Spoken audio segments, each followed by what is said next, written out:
അങ്ങനെ മഹിമ പുറത്തേക്ക് ഇറങ്ങാണ്. ഈ സമയത്തായിരിക്കും വർഷയും ശ്രീകാന്തോടെ പുറത്തു പോയിട്ട് തിരിച്ചു കയറി വരുന്നത്. അപ്പൊ മഹിമയെ കാണാണ്. ആഹാ, അമ്മ എപ്പോഴാ വന്നേ? എന്താ മുല്ലപ്പൂ ഒക്കെ ആയിട്ട് എനിക്ക്? ഇത് നിനക്കല്ല, ഞാനേ ചന്ദ്രയുടെ കയ്യിൽ നിന്ന് മേടിച്ചതാ. നല്ല മുല്ലപ്പൂ ഞാന് നമുക്ക് പൂജയ്ക്ക് വേണ്ടി മേടിച്ചതാ. പിന്നെ മോളെ എന്തൊക്കെയുണ്ട് വിശേഷം എന്നൊക്കെ ചോദിക്കാണ്. അപ്പോഴേക്ക് ശ്രീകാന്ത് ഞാൻ ചെല്ലട്ടെ എന്ന് പറഞ്ഞ് മുകളിലേക്ക് കയറി പോകുന്നുണ്ട്. വർഷ പറയാണ്, ഒരു കുഴപ്പമില്ല, എന്നെ എല്ലാവരും വളരെ സ്നേഹത്തോടെ നോക്കുന്നത്. പിന്നെ ആ രേവതി നീ ഒന്ന് സൂക്ഷിക്കണം. അവളെ നീ വിചാരിക്കുന്ന പോലെ അത്ര നല്ലവളൊന്നും അല്ല. അമ്മ എന്തൊക്കെയാ പറയുന്നേ? രേവതി ചേച്ചി പാവുക, എനിക്കറിയാം രേവതി ചേച്ചിയെ. ആ അങ്ങനെയൊക്കെ പറഞ്ഞു. അവളുടെ കെട്ടിയാനാ നിന്റെ അച്ഛനെ തല്ലിയത്, അതൊന്നും നീ മറക്കണ്ട. ഇല്ലമ്മേ, ഞാൻ ഒന്നും മറന്നിട്ടില്ല. അച്ഛന്റെ ഭാഗത്തും അതുപോലെ തെറ്റുണ്ട്. അവർ രണ്ടുപേരും എന്നെ എന്ത് കാര്യമായിട്ട് നോക്കുന്നതെന്ന് അമ്മയ്ക്ക് അറിയോ? സച്ചേട്ടന് സ്വന്തം അനിയത്തിയെ പോലെ ഞാൻ എന്ന് വർഷ പറയുന്നുണ്ട്. ആ നോക്കിയും കണ്ടൊക്കെ നിന്നാലേ നിനക്ക് കൊള്ളാം എന്നും പറഞ്ഞിട്ട് മഹിമ അവിടുന്ന് പോകുന്നുണ്ട്. മഹിമ ഒന്ന് എരിവ് കയറ്റാൻ വേണ്ടിയാണ് വന്നത്. ചന്ദ്രൻ എന്തെങ്കിലുമൊക്കെ പറഞ്ഞ് നിളക്കാൻ വേണ്ടി വന്നിട്ട് പോയതാണ്. അതെന്തായാലും ഗംഭീരമായിട്ട് തന്നെ നടന്നിട്ടുമുണ്ട്. ആകെപ്പാടെ ചന്ദ്ര ദേഷ്യം പിടിച്ച് അങ്ങോട്ടും ഇങ്ങോട്ടും നടക്കുന്നുണ്ട്. ഈ ഒരു സമയത്താണ് ശ്രുതി വന്നിട്ട് പറയുന്നത്, അമ്മേനെ അവർ നാണം കെടുത്തി കളഞ്ഞല്ലോ. അതെ അതെ, ആ പൂക്കാരി കാരണം ഞാൻ ഇനി എന്തൊക്കെ അനുഭവിക്കണം. അമ്മേ, ആ കടയുള്ളതാണ് ഏറ്റവും വലിയ പ്രശ്നം. ആ കടയുള്ളതുകൊണ്ടല്ലേ എല്ലാരും വീട്ടിലേക്ക് വരുന്നത്. അല്ലെങ്കിൽ അവള് വേറെ എങ്ങോട്ടെങ്കിലും കട വെക്കാണെങ്കിൽ എല്ലാരും അങ്ങോട്ട് പോയല്ലേ വാങ്ങിക്കുള്ളൂ. മോളത് പറഞ്ഞ ശരിയാ മോളെ, എന്ത് ചെയ്യാനാ, നാശം പിടിച്ചോളാം. നമുക്കത് വന്ന് പിറന്നിരിക്കല്ലേ.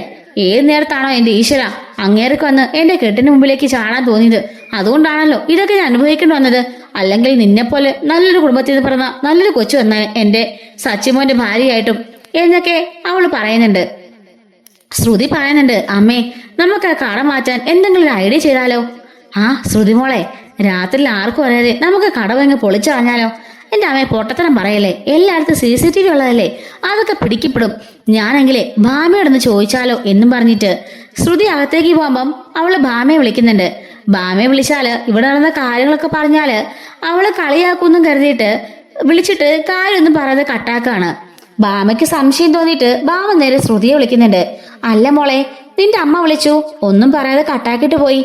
അത് പിന്നെ വേറൊന്നും അല്ല, സച്ചിയേട്ടൻ സോറി കുറെ മറ്റേ നമ്മുടെ വർഷയുടെ അമ്മ വന്നിട്ടുണ്ടായിരുന്നു. അവര് വന്ന് പൂവൊക്കെ വാങ്ങിച്ച് അമ്മയെ കുറെ അപമാനിച്ചു. അങ്ങനെ നടന്ന സംഭവങ്ങൾ മൊത്തം ശ്രുതി പറയുന്നുണ്ട്. ഓഹോ, അപ്പൊ അതാണല്ലേ കാര്യം എന്നും പറഞ്ഞ് ഭാമ കട്ടാക്കാണ്. ഈ സമയത്ത് ചന്ദ്രൻ അങ്ങോട്ട് കയറി വന്നിട്ട്, നീ ഭാമയോടെല്ലാം പറഞ്ഞോ? ആ ഞാൻ പറഞ്ഞമ്മേ. അല്ല, അമ്മയോടന്ന് അമ്മയെ വിളിക്കുവാന്ന് പറഞ്ഞല്ലേ? ഓ, ഞാൻ വിളിച്ചിട്ട് അവളെ കളിയാക്കൊന്നും കരുതി ഒന്നും പറയാതിരിക്കായിരുന്നു, എല്ലാം പോയി പറഞ്ഞു കൊടുത്തല്ലേ എന്ന് ചോദിക്കുമ്പോഴേക്കും സോറി ആന്റി, ഞാൻ അറിഞ്ഞില്ലല്ലോ എന്ന് പറയുന്നുണ്ട്. അങ്ങനെ ശ്രുതി പറയാണ്, അമ്മേ എനിക്കൊരു ഐഡിയ തോന്നുന്നു. എന്തായാലും പെട്ടെന്നൊരു സുപ്രഭാതത്തിലാണ് സച്ചിയേട്ടൻ ആ ഒരു കട കൊണ്ടുവന്ന് അവിടെ വെച്ചത്. അതിനർത്ഥം അതിന് പെർമിഷനോ ലീഗലി ഒരു സാധനം വാങ്ങിച്ചില്ലെന്നുള്ള കാര്യം ഉറപ്പാ. അങ്ങനെയാകുമ്പോ നമുക്കത് പൊളിക്കാൻ എളുപ്പമാ. പൊളിക്കാനോ എങ്ങനെ? അതെ, കോർപ്പറേഷനിൽ വിളിച്ചിട്ട് ഒരു കംപ്ലൈന്റ് ചെയ്താൽ മതി. ഇതുപോലെ ഫുട്പാത്തിൽ ഒരു കട വെച്ചിരിക്കുകയാണെന്നും ഒരു ലൈസൻസ് ഒന്നും എടുത്തിട്ടില്ലെന്നും ഇവിടെ ആൾക്കാർക്കൊക്കെ ബുദ്ധിമുട്ടാണെന്നൊക്കെ പറഞ്ഞേ ഒരു കംപ്ലൈന്റ് അങ്ങ് ചെയ്യാം. അതോടുകൂടി അവരുടെ കട അങ്ങ് നിൽക്കും. ആണോ മോളെ, മോളൊരു സത്യമാണോ? എങ്കിലേ ഇപ്പൊ തന്നെ നമുക്ക് വിളിക്കാം എന്നും പറഞ്ഞിട്ട് ശ്രുതിയും ചന്ദ്രനും കൂടിയിട്ട് കോർപ്പറേഷനിൽ വിളിച്ച് കാര്യം പറയുന്നുണ്ട്, കംപ്ലൈന്റ് ചെയ്യാണ്. അങ്ങനെ കംപ്ലൈന്റ് കോർപ്പറേഷൻകാർ സ്വീകരിച്ച് അപ്പൊ തന്നെ വേറെ ഒന്നിനും വരാത്തവര് ആ ഒരു സംഭവത്തിനുവേണ്ടി ഓടി അങ്ങോട്ടേക്ക് വരുന്നുണ്ട്. ഇവര് വന്ന് ഈ കടയൊക്കെ നോക്കിയിട്ട് അവർ എഴുതാനുള്ളതൊക്കെ എഴുതിയെടുത്ത് ഫോട്ടോ എടുത്തതിന് ശേഷം അവരാ കട പൊളിക്കാണ്. ഇതും കണ്ടായിരിക്കും നമ്മുടെ രേവതി വരുന്നത്. അയ്യോ പൊളിക്കല്ലേ എന്നും പറഞ്ഞ് രേവതി ഓടി വരുന്നുണ്ട്. അവർ ചോദിക്കാണ്, അതെ ഇത് ഫുട്പാത്തിലാ, ഇവിടെ കടനാൻ വേണ്ടി കോർപ്പറേഷനേക്ക് അനുമതി വേണമെന്ന് നിങ്ങൾക്ക് അറിഞ്ഞൂടെ? അയ്യോ അതൊന്നും എനിക്ക് അറിയില്ല, എന്റെ ഭർത്താവ് വെച്ചിരുന്ന കടയാ, ദയവ് ചെയ്ത് ഈ കട പൊളിക്കല്ലേ എന്നും പറഞ്ഞ് രേവതി ഒരുപാട് കരയുന്നുണ്ട്. അതൊന്നും കേൾക്കാൻ ആ ഓഫീസർമാർ തയ്യാറല്ല.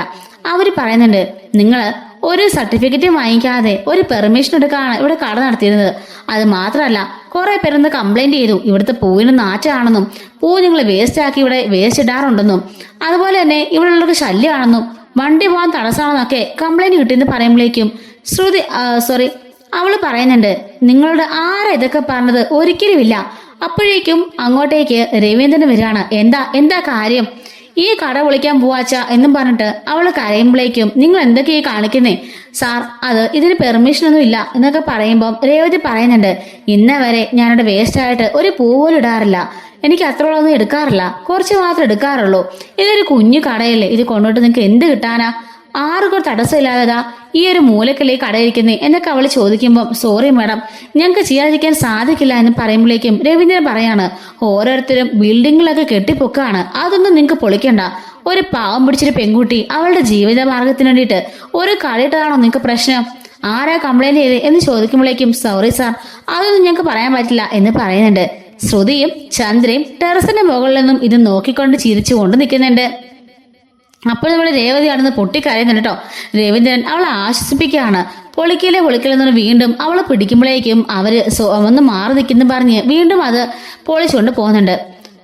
രേവതി റോഡിൽ നിന്ന് കരഞ്ഞോണ്ട് നിൽക്കായിരിക്കും. അപ്പോഴവിടെ ശ്രുതിയും ചന്ദ്രയും കൂടി ഗേറ്റിന് വാതിക്കലേക്ക് വന്നിട്ട് അത് കണ്ട് സന്തോഷം നിൽക്കുന്നുണ്ട് കേട്ടോ. രവി ചോദിക്കുകയാണ്, നിങ്ങളൊക്കെ സ്ത്രീകൾ തന്നെയാണോ? ആ പെൺകുട്ടി അവിടെ നിന്ന് കരയുന്നിട്ട് നിങ്ങൾക്കൊരു മനസാക്ഷി പോലും തോന്നുന്നില്ലേ? അവളെ ഒന്ന് ആശ്വസിപ്പിക്കാൻ തോന്നുന്നില്ലേ? ശ്രുതി പറയുന്നുണ്ട്, അങ്കിൾ ഞങ്ങൾ എന്ത് ചെയ്യാനാ? അവൾക്ക് അത്രയ്ക്ക് ബോധമില്ലേ? ഒരു പൊതുസ്ഥലത്തൊരു കട വെക്കണമെങ്കിൽ അതിന് എത്ര പേരെ അനുമതി വാങ്ങിക്കണമെന്നും ഇവക്ക് അറിയില്ലേ? പെട്ടെന്ന് നിമിഷം സച്ചി കൊടുത്തെന്ന് വെച്ച് ഇവക്ക് വിവരമില്ലേ? ചന്ദ്ര പറയുന്നുണ്ട്, അതെങ്ങനെ മോളെ, രണ്ടിനും പഠിപ്പും വിവരം ഉണ്ടെങ്കിലല്ലേ എന്തെങ്കിലും അറിയുള്ളൂ. അതൊന്നും ഇല്ലാതെ ഇങ്ങനെ നടക്കുകയല്ലേ രണ്ടെണ്ണം, അത് നിങ്ങൾക്ക് എന്തെങ്കിലും വിവരമുണ്ടോ എന്നൊക്കെ പറഞ്ഞ് ചന്ദ്ര അവരെ വീണ്ടും നോവിക്കുന്നുണ്ട്. രേവതി ആണെങ്കിൽ അവിടുന്ന് പൊട്ടിക്കഴിയുമ്പോഴേക്കും രവി വന്ന് അവളെ അകത്തേക്ക് കൊണ്ടുപോവാണ്. ചന്ദ്രയും ശ്രുതിയും കൂടി പരസ്പരം കൈയടിച്ച് അവർ സന്തോഷിക്കുന്നുണ്ട് കേട്ടോ. ഈ സമയത്തായിരിക്കും അങ്ങോട്ടേക്ക് സച്ചി വരുന്നത്. അച്ഛാ, വെളിയിരുന്ന് കട എവിടെ എന്ന് പറയുമ്പോഴേക്കും രേവതി അവിടെ നിന്ന് കരയുന്നുണ്ട്. എന്താ രേവതി, നീ എന്തിനാ കരയുന്നേ? അച്ഛൻ നടന്ന കാര്യങ്ങളൊക്കെ പറയാണ്. മോനെ, ആരോ കംപ്ലൈന്റ് ചെയ്തു, അതും പ്രകാരം കോർപ്പറേഷനിൽ നിന്ന് കട എടുത്തുകൊണ്ട് പോയി.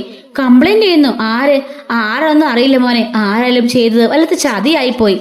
സച്ചി പറയാണ്, ആരോടൊന്ന് കംപ്ലൈന്റ് ചെയ്യാനാ അച്ഛാ? ഈ അയലോക്കത്തിന് ആര് ചെയ്യാനാ? എനിക്ക് തോന്നുന്നു മുമ്പിലത്തെ ചേച്ചിയാണെന്ന്. എപ്പോഴും ഇവള് കടയിലേക്ക് പോകുമ്പം അവർക്ക് ഒരു സൈസ് നോട്ടം ഉണ്ടായിരുന്നു, മിക്കവാറും അവർ തന്നെ ആയിരിക്കും എന്നൊക്കെ പറയുന്നുണ്ട്. രേവതി, നീ കരയണ്ട, നമുക്കൊരു വഴി ഉണ്ടാക്കാം, നമുക്ക് വേറെ കട തുടങ്ങാം എന്ന് പറയുമ്പോഴേക്കും രവി ചോദിക്കുന്നുണ്ട്, എത്ര കട തുടങ്ങിയാലും ഇത് തന്നെയല്ലടാ അവസ്ഥ. ഇതിനൊക്കെ കുറെ പെർമിഷനൊക്കെ മേടിച്ച് ലൈസൻസ് ഒക്കെ വാങ്ങിക്കണം, എന്നിട്ടും അത് തുടങ്ങാൻ പറ്റുള്ളൂ.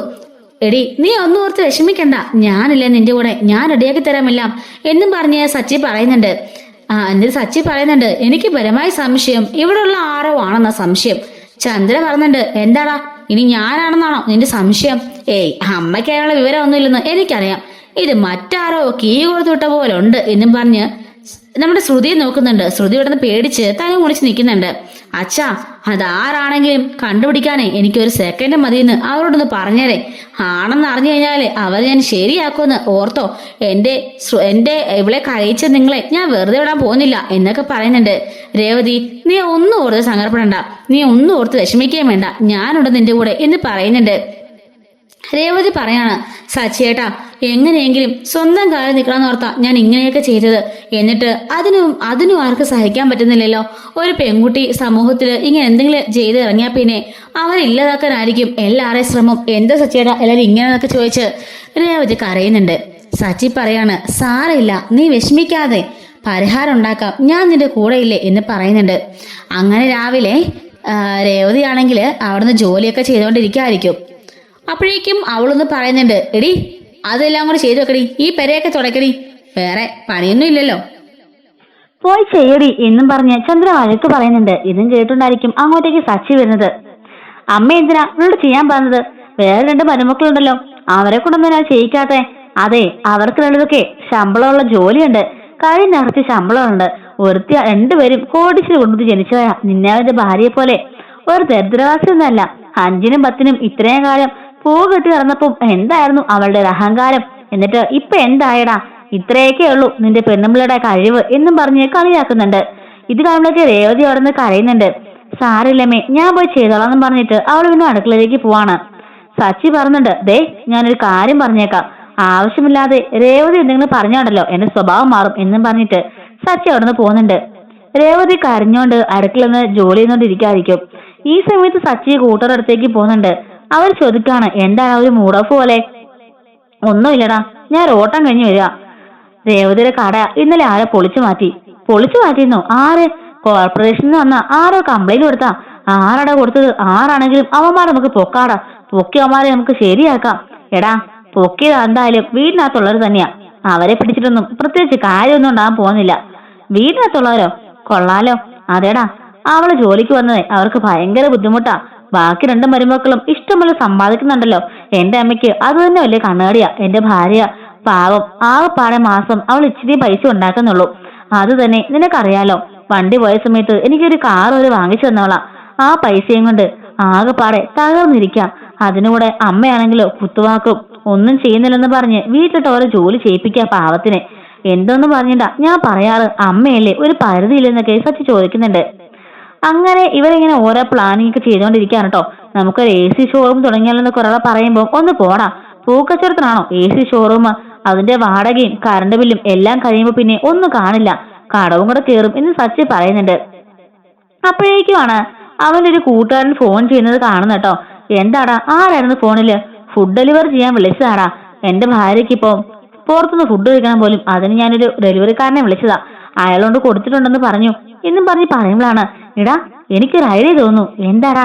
അതെ, നമുക്ക് ഒരു പറക്കും പൂക്കടയാക്കിയാലോ? പറക്കും പൂക്കടയോ? ആ, മൊബൈൽ പൂക്കട. നീ എന്താ ഉദ്ദേശിക്കുന്നേ? എടാ, ഇപ്പം ഫുഡ് ഡെലിവറിക്കാരൊക്കെ ഈ ഫുഡ് ഡെലിവറി ചെയ്യാൻ വേണ്ടിയിട്ട് ബൈക്കിനല്ലേ പോണത്. നമുക്ക് ആ രീതിയിൽ നിന്ന് പിടിച്ചു നോക്കിയാലോ? ബൈക്കിന് പകരം സ്കൂട്ടിക്ക് രേവതിക്ക് ഒരു സ്കൂട്ടി വാങ്ങിച്ചു കൊടുത്താലോ? സ്കൂട്ടിയുടെ പുറകില് ഒരു ബോക്സ് വെച്ചിട്ട് അതിനകത്ത് പൂക്കളുണ്ടോന്നൊരാക്കിയാലോ എന്ന് ചോദിക്കാണ്. എടാ, ഈ ഐഡിയ കൊള്ളാലോടാ. അതാവും ഓർഡർ നിരക്ക് കൊണ്ട് കൊടുക്കുകയും ചെയ്യാം, ഡെലിവറി ചെയ്യാം. അത് നല്ല ഐഡിയ ആണല്ലോ എന്ന് പറയുന്നുണ്ട്. അതേടാ, എന്തായാലും ഞാൻ നോക്കട്ടെ. പക്ഷേങ്കില് ഇപ്പം പൈസ കൊടുക്കാൻ എൻ്റെ ഒന്നുമില്ലല്ലോടാ എന്ന് പറയുന്നുണ്ട്. അപ്പോഴേക്ക് ഉമാരെ പറയുന്നുണ്ട്, എടാ ഇന്ന് ഞാൻ ഓട്ടോ ഓടിയ പൈസയാ എന്നും പറഞ്ഞിട്ട് ഓരോരുത്തരും ഓരോ പൈസ കൊടുക്കുന്നുണ്ട്. അപ്പൊ ഓരോരുത്തരും പറയണ, ഷോ ഇത് CCക്ക് വെച്ച പൈസയാണല്ലോ.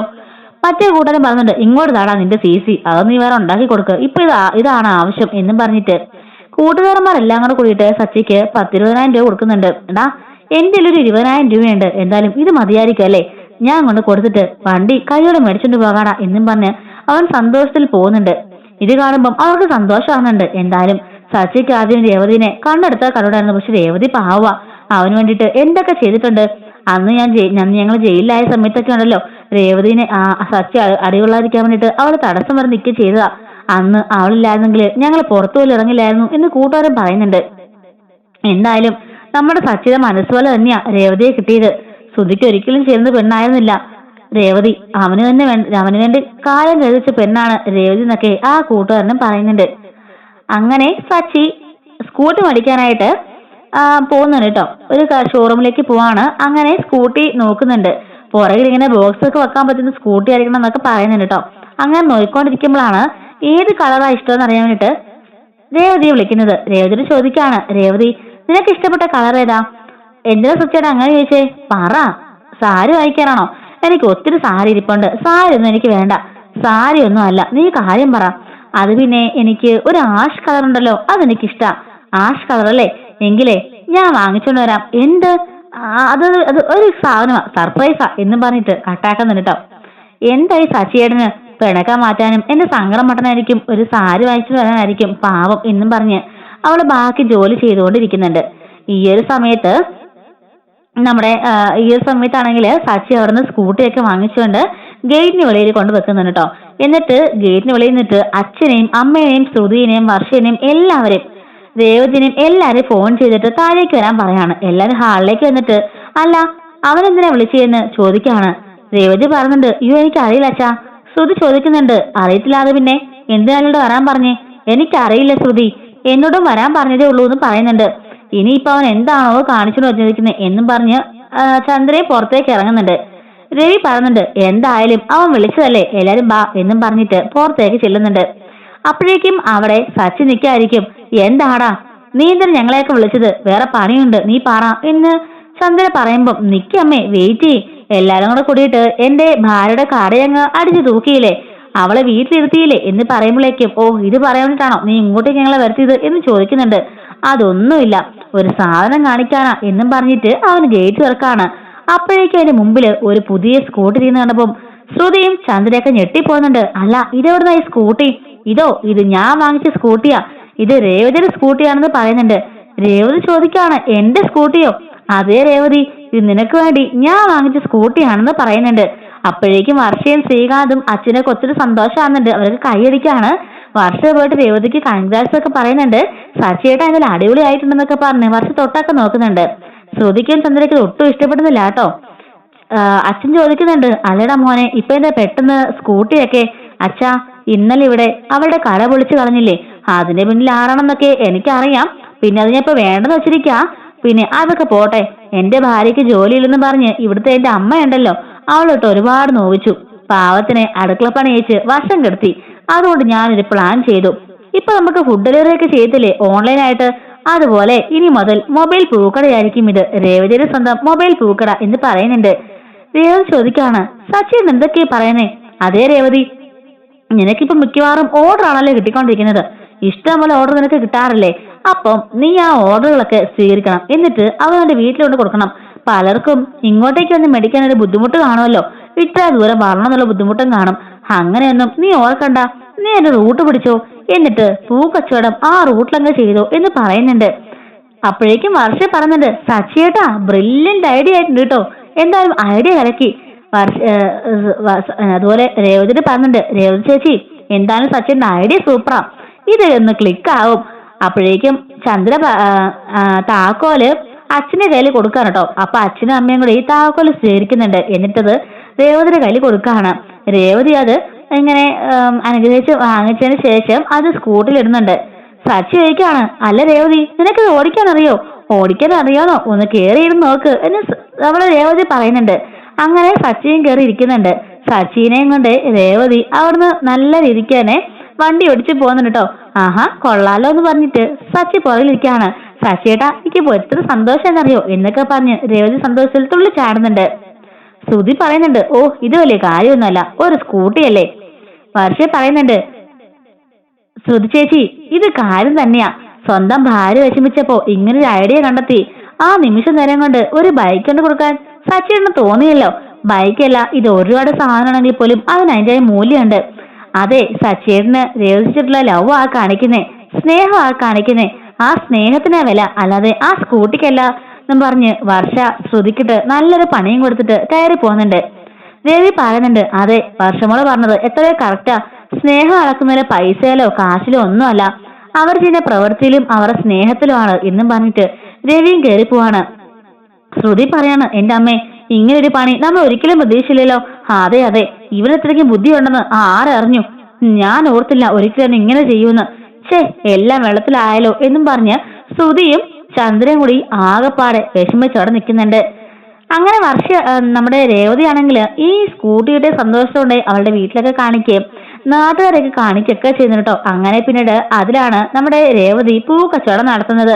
അങ്ങനെ വളരെ ഹാപ്പി ആയിട്ടുള്ളൊരു മൊമെന്റ് ഒക്കെയാണ് നമ്മുടെ നെക്സ്റ്റ് വീക്കിൽ, അതായത് 2 ആഴ്ചക്ക് ശേഷമുള്ളൊരു സീനായിരിക്കും കേട്ടോ ഇത് വരാൻ പോകുന്നത്. എന്തായാലും ഇതുപോലുള്ള അപ്കമിങ് ആയിട്ട് വരാൻ പോകുന്ന എപ്പിസോഡ്സ് റിവ്യൂസ് എല്ലാം നമ്മുടെ ചാനൽ അപ്ലോഡ് ചെയ്യുന്നുണ്ട് കേട്ടോ. മിസ് ആവാതിരിക്കാൻ ചാനൽ സബ്സ്ക്രൈബ് ചെയ്ത് സപ്പോർട്ട് ചെയ്യണേ. Thanks for watching.